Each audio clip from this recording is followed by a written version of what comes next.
So WrestleMania is here.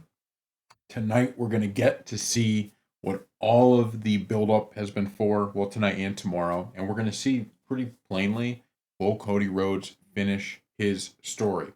But one thing, and we thought this was interesting as we were reading different wrestling news websites, is that The Rock is actually set to make history. And what that will be is he's tying The Undertaker. So here is from WrestlingNews.com. The Rock will join The Undertaker as the only stars to have main evented WrestleMania over 4 decades. Both stars did it in the 1990s, the 2000s, the 2010s, and the 2020s. So The Rock and The Undertaker are the only two stars to have main evented WrestleMania over 4 decades. They surpassed the likes of Brock Lesnar, John Cena, Shawn Michaels, and Edge, who currently sit at 3 decades. From 1999 through 2001 alone, Rock headlined 3 consecutive WrestleMania events where he lost all 3 of them with the WWE title on the line.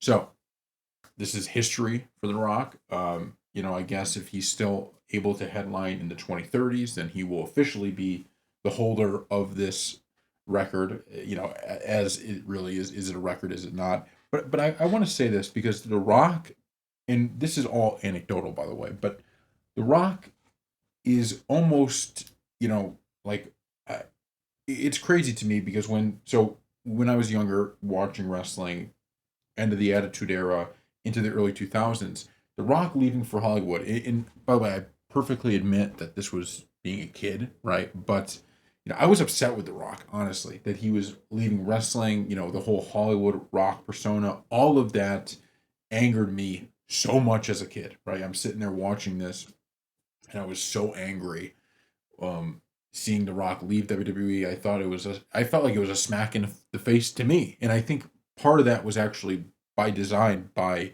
The Rock, right? That was the whole point of the Hollywood Rock persona, from what I understand, was making a heel, right? And then when The Rock returned, you all those years later, you kind of get a look at him and you go, this is the same guy that, just electrified the whole, every time his music hits, the whole stadium is up, right? The whole arena is up and they're cheering.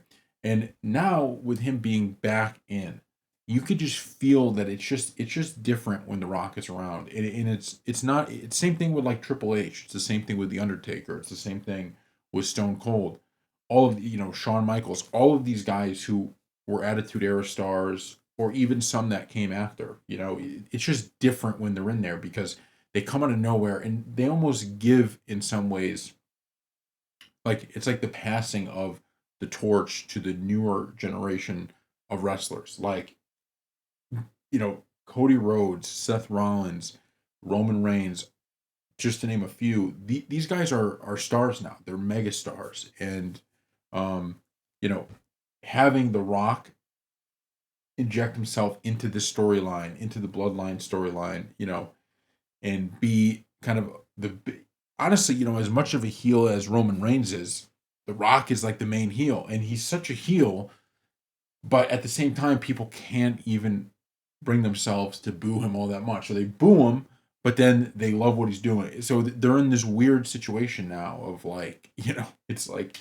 um, oh my God, we hate this guy for all the stuff he's saying about Cody Rhodes and, him basically siding with Roman Reigns.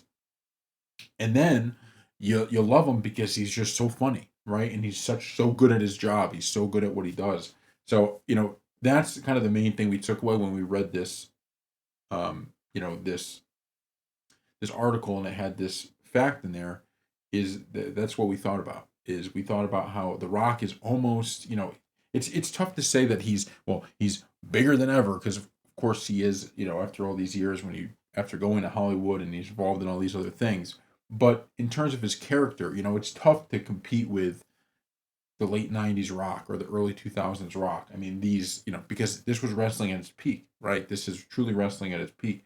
But The Rock is doing such a good job now that it's not even like you're saying, oh, The Rock's over the hill, or The Rock is, he's just able to survive on his star power from his past. He's killing it now, right? He's doing awesome. So I thought that is what made this record so interesting. Is The Rock, you can almost make the argument, is setting up to with Triple H, because obviously Triple H has so much to do with what's going on. They're setting this up to kind of be another huge moment for wrestling, right? Something we haven't maybe seen since the Attitude Era. And I know like the Ruthless Aggression Era, that was a big deal too, right? Like let's not downplay how successful that era was. And even when as they call it, the PG era, right? Even the PG era, there were big stars throughout there, but I guess a lot of fans from the earlier days, like the Attitude Era, they kind of tuned out during the PG era. And I don't know what this next era is. A lot of people are like, "Oh, it's going to be not PG," or if it is, it seems like they're almost mixing it perfectly, right? They're almost building stars, and they're not, too corny and not too PG, but it's also not necessarily what the Attitude Era was either, which is just like we're gonna do whatever the hell we want, and maybe that will be a perfect medium for now. We'll see what happens. But that's what I thought of initially when I heard about this, record that I guess isn't really a record, but it is, which is this may be the beginning of another massive, massive time for WWE, and let's hope it happens. So thank you all for watching, and we will see you next.